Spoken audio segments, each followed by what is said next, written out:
chers téléspectateurs de la télévision catholique TV Space, loué soit Jésus-Christ. Bienvenue dans l'émission Évangile de Jésus-Christ. Aujourd'hui, nous sommes au mercredi saint. L'Église propose à notre méditation l'Évangile de Jésus-Christ selon saint Matthieu, au chapitre 26, versets 14 à 25. Nous écoutons. En ce temps-là, l'un des 12, nommé Judas Iscariote, se rendit chez les grands prêtres et leur dit: que voulez-vous me donner si je vous le livre?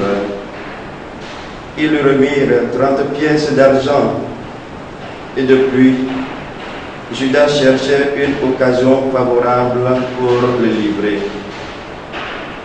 Le premier jour de la fête des pains sans levain, les disciples s'approchèrent et dirent à Jésus: où veux-tu que nous te fassions les préparatifs pour manger la Pâque?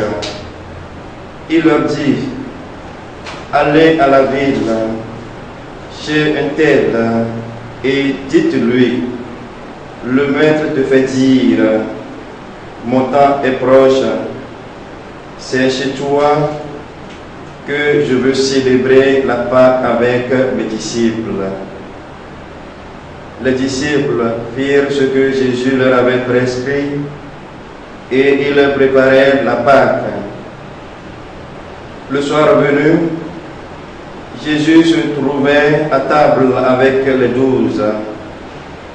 Pendant le repas, il déclara: amen, je vous le dis, l'un de vous va me livrer. Profondément attristés, ils se mirent à lui demander, chacun à son tour: serait-ce moi, Seigneur? Prenant la parole, il dit: celui qui s'est servi au plat en même temps que moi, celui-là va me livrer. Le Fils de l'homme s'en va, comme il est écrit à son sujet. Mais malheureux celui par qui le Fils de l'homme est livré. Il vaudrait mieux pour lui qu'il ne soit pas né, cet homme-là. Judas, celui qui le livrait, prit la parole. Rabbi, serait-ce moi? Jésus lui répond: c'est toi-même qui l'as dit. Acclamons la parole de Dieu. Louange à toi, Seigneur Jésus.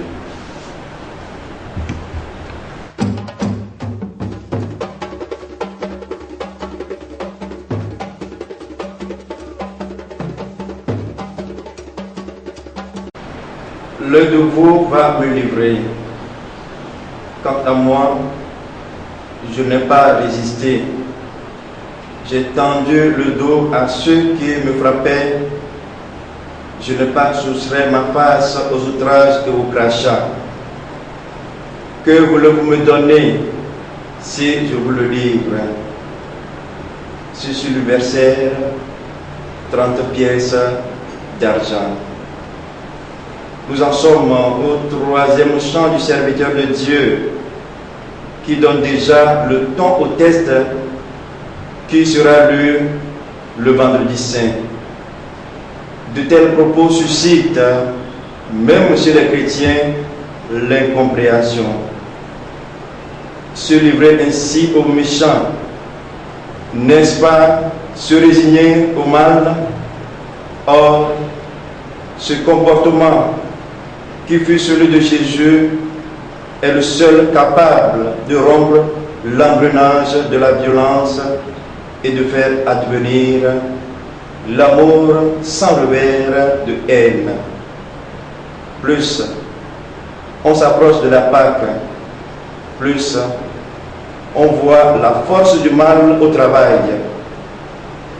Initiative, corruption et mensonge de l'un, tristesse et désarroi des autres. Et en face, la lucidité, le courage et la maîtrise de Jésus, marchant librement dans la solitude morale vers le don total. Hier, l'évangile de Jean évoquait ce que nous lisons aujourd'hui, la trahison de Jésus par Judas.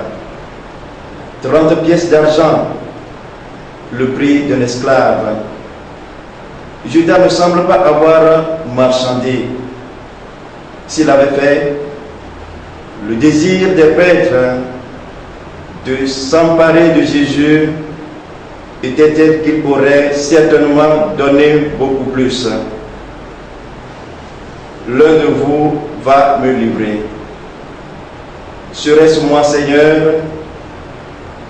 Oui, c'est bien moi qui te livre, Seigneur. Chaque fois que je ne te reconnais pas en mon frère, en ma soeur, celle que je rencontre en réunion, en communauté, dans la rue, au dispensaire, au travail, mais aussi mon voisin, ma voisine, mon mari, ma femme, mes enfants, mes proches, celles avec qui je partage la vie quotidienne. Mes chers amis, Jésus est blessé dans son amour, mais pas découragé, puisqu'il est allé au bout du sacrifice. Et nous, comme découragés, Jésus est à nos côtés. Il nous accompagne tout au long de nos routes. Acceptons-nous les épreuves qui nous tombent dessus dans notre service, la vie communautaire ou familiale.